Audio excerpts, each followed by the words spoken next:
Iran has a new president. Hardliner Ebrahim Raisi is now the #2 in the country, a trusted lieutenant of Supreme Leader Ayatollah Ali Khamenei. The new president will be taking oath in a ceremony on the 5th of August. India's External Affairs Minister Dr. S. Jaishankar is set to attend the event along with officials from 73 other countries across the world. Raisi's presidency comes at a crucial time for Tehran. Stalled nuclear talks and a frailing economy, meaning that Iran now stands at historic crossroads. What Ebrahim Raisi chooses as his priorities will soon shape the future of Iran and all of West Asia. In this WION special tonight, we are taking a look at what Raisi's regime could look like in Iran. A champion of the poor, an enemy of the corrupt, and a pious figure. This is how Iran's new president portrays himself. Ultra-conservative cleric Ebrahim Raisi was inaugurated as the president of the West Asian country earlier today. Ebrahim Raisi is taking over from President Hassan Rouhani, leading a hardliner regime that will rule the country. He was elected in June to replace Rouhani in a vote in which other high-profile candidates were barred from standing. Raisi was officially endorsed today by the country's supreme leader. He is set to become the 8th president of the Islamic Republic of Iran. Raisi will be taking oath as the president on the 5th of August. The state ceremony will be attended by representatives of Iran's allies across the world.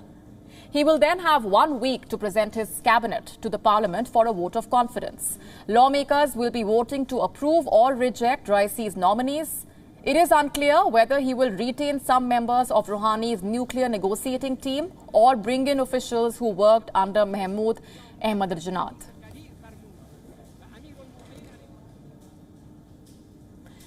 But who exactly is Ebrahim Raisi and how exactly did he rise to power? In the Iranian presidential election this year, there were 592 hopefuls, 7 chosen presidential candidates, 5 hardliners and 2 reformists. But all the odds were stacked in the favor of one man.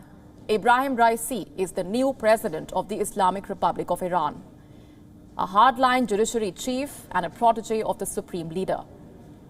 Ebrahim Raisi was born in northeastern Iran's Mashhad. Growing up in a clerical family, Raisi studied under several prominent scholars, including Khamenei himself. Following the 1979 revolution, Raisi joined the prosecutor's office. He is often associated with one of the darkest chapters in Iranian history, the mass execution of 1988 after the Iraq-Iran war. He was a part of a so-called death commission that looked over the execution of thousands of political prisoners. Ebrahim Raisi's rise in Iran's judicial system was coupled with Ayatollah Khamenei's accession to power as a supreme leader. He was appointed as Iran's Attorney General in the year 2014. Raisi then became the custodian of Astan Quds Razavi in 2016, one of Iran's wealthiest charitable foundations.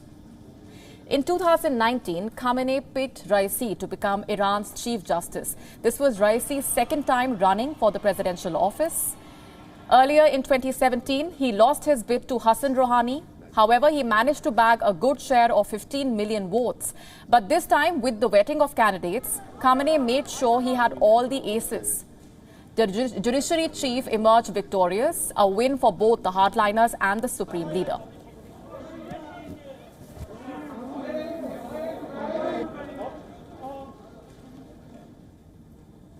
This meant that with Ebrahim Raisi's rise to power, hardliners are returning to power in the nation. His presidency will be a break from the pro-reform Rouhani and the Javad Zarif government, and the West Asian nation is gearing up for a massive change.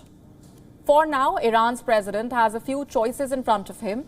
He could prioritize the economy, make political reforms, and boost the regime's stature in the eyes of the Iranians. But this would be at the cost of Iran's regional adventures.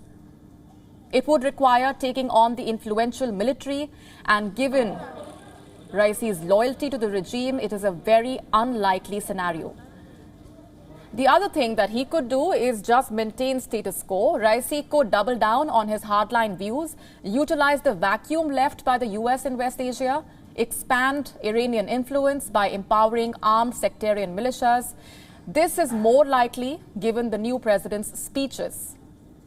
It is possible that Raisi will continue to do what the regime wants him to do. After all, in Iran, there is no one above the supreme leader.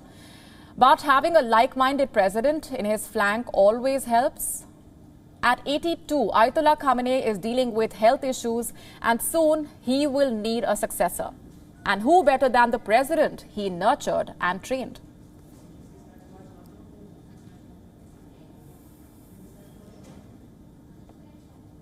But his rise to power is not without crises. Raisi and Iran find themselves standing at crossroads. The hardliner is taking office at a time when discontent is running high in the country. The economy is tanking, sanctions are crippling, and even loyal supporters are looking for reforms. For now, the economy remains Raisi's biggest concern. From core supporters to the working class, everyone seems to be feeling the inflation levels, the inflation heat. Prices of basic goods like bread and rice are rising daily. Anger is growing over the rise in poverty levels, and Iran's clerics fear a revival of street protests. No one knows that better than Ebrahim Raisi, and during his inauguration speech, he pledged to make the economy a priority. پیام 28 خرداد پیام ضرورت رفع مشکلات اقتصادی و اجتماعی و فرهنگی جامعه بود. اینها پیام‌هایی بود که مردم عزیزمون با رأی خودشون دادند و خواستند از دولت برخواسته از رأی مردم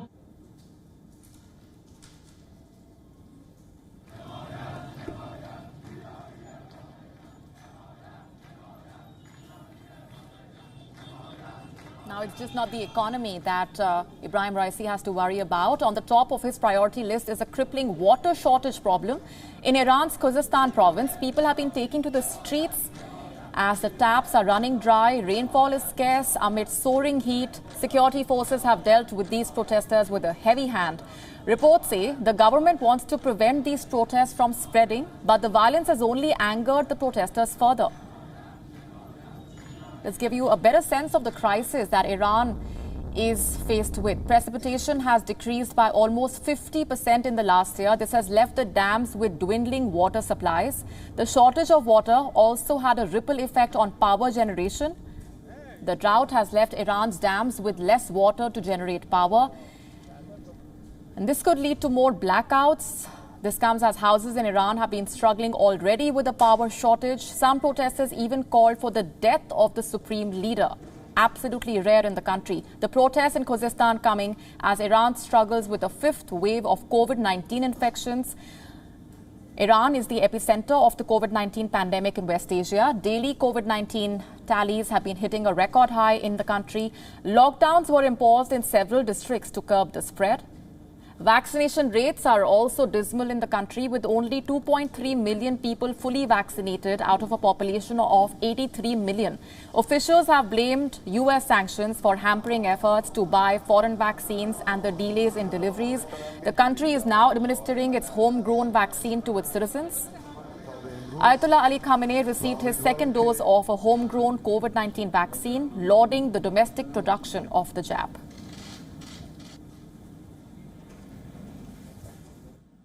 یک بار دیگه به ملت ایران و مسئولین کشور یادآوری میکنه که ما بایستی در همه مسائل بتوانیم روی پای خودمون بایستیم و تکیه به دیگران مشکلاتی به وجود میاره، کما که در این قضیه هم مشکلاتی به وجود آورد. البته چاره‌ای نداشتیم، در کنار تولید داخلی ناچار بودیم و هستیم که از تولیدات کشورهای دیگر هم تا اون حدی که قابل اطمینان هست استفاده کنیم و استفاده خواهیم کرد.